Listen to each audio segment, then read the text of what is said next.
اپنی جان کا تحفظ کرنا اور خودکشی کرنے کو اللہ تبارک و تعالیٰ نے حرام قرار دے دیا کہ اپنی جان کا تحفظ کیا جائے گا.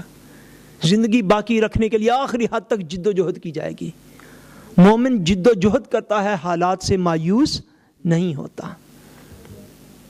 ایک ہمارے ہاں دین کا کنسپٹ آ گیا ہے کہ لوگوں کو بم باندھ کے تو بھیج دیا جاتا ہے، جو فلاں جگہ پہ چلے جو ڈائریکٹ جنت میں جاؤ گے. نہیں، حرام کر دیا اللہ تبارک و تعالیٰ نے خودکشی کرنے کو. خود جا کے موت کو آپ دعوت نہیں دے سکتے، حرام ہے ایسا.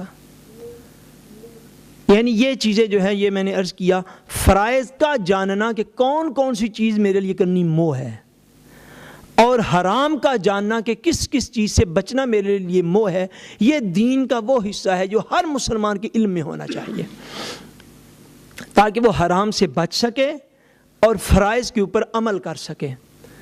جب وہ حرام سے بچے گا اور فرائض کے اوپر عمل کرے گا، پھر یہ وہ مومن بن جائے گا جس کو اللہ اور اللہ کے رسول بھی پیار کرتا ہے.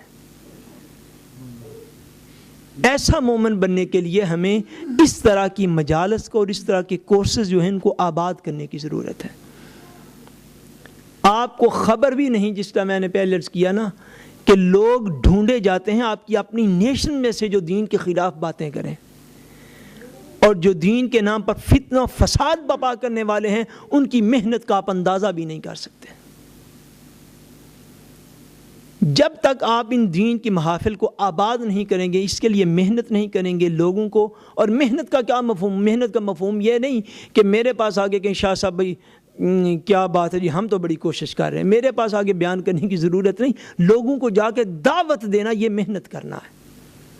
اپنے گھر سے دعوت کا آغاز کر کے اپنے بہنوں کو، بیٹیوں کو، بھائیوں کو، بیٹوں کو، اس کے بعد اپنے ہمسایوں کو، اس کے بعد اپنے محلہ داروں کو، سب کو دین کی دعوت دینا، یہ دین کے لیے محنت کرنا ہے. مگر نہ اقبال نے کہا تھا کہ نہ سمجھو گے تو مٹ جاؤ کہ اے ہندوستان والو، تمہاری داستان تک بھی نہ ہوگی داستانوں میں. یہ مرکز بن جائیں تو ان کو آباد کرنا فرسٹ پریارٹی ہوتی ہے، پہلی ترجیح ہوتی ہے کہ آپ اس طرح آباد کریں، اس طرح آباد کریں کہ آبادی کا حق ادا ہو سکے، کہ لوگ کہیں گے ہاں اس مرکز کو اللہ کے بندوں نے آباد کیا ہوا ہے. دین کے اوپر محنت کرنے کی ضرورت ہے. وگرنہ ہماری جو سینس، جتنا ہمارے پاس نالج، آخری بات بس کر کے بات کو ختم کرنے لگا، ہمارے پاس تو اب اتنا ہی نالج رہ گیا ہے کہ جو شخص جتنی زیادہ اچھی انگلش بول لے، لوگ سمجھتے ہیں یہ شاید دین میں بھی اتنا ہی پڑھا لکھا ہو گیا. یہ ہمارے زوال کی نشانیاں ہیں. جو بندہ فلیتے نے نوشک بول لے اور دین کا بے شک وہ حلیہ ہی بگاڑ کے آپ کے سامنے رکھ دے، ہماری جو یہاں کی جنریشن ہے وہ یہ کہے گی نہیں اس کی بات ہمیں سمجھ میں آ گئی، بے شک وہ غلط یا صحیح اس سے انہیں کوئی ڈسکس نہیں.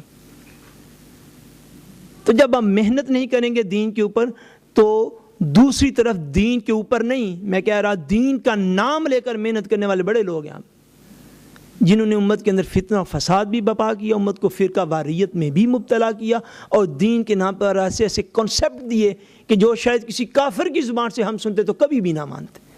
لیکن چونکہ ان کے رنگ روپ ہماری طرح ہیں، وہ ہمارے علاقوں کے اندر وہ لوگ ہوئے ہیں، اس لیے ہم اپنے کلچر کا سمجھ کے ان باتوں کو ایکسیپٹ کیے ہوئے ہیں. میں یہ عرض کر رہا ہوں کہ دین کا یہ جو حصہ ہے، فرائض کا علم ہونا اور حرام کا علم ہونا، یہ ہر مسلمان کے یاد رکھیں موہ ہے. اب فرائض میں سب سے بڑا فرض چونکہ نماز ہے، انشاءاللہ تبارک و تعالیٰ جب آئندہ ہم اس کے اوپر ڈسکس کریں گے تو نماز کے بنیادی مسائل، وضو سے میں انشاءاللہ شروع کروں گا، وضو کے بنیادی مسائل، اس کے بعد نماز کے بنیادی مسائل، اس کے بعد دیگر جو ایسی چیزیں ہیں جن کا سیکھنا ہمارے لیے موہ ہے، ان کو انشاءاللہ تبارک و تعالیٰ ہم بیان کریں گے. اللہ تبارک و تعالیٰ ہم سب کو اپنے دین پر چلنے کی توفیق نصیب کرے. وما علینا الا البلاغ المبین. دو اعلانات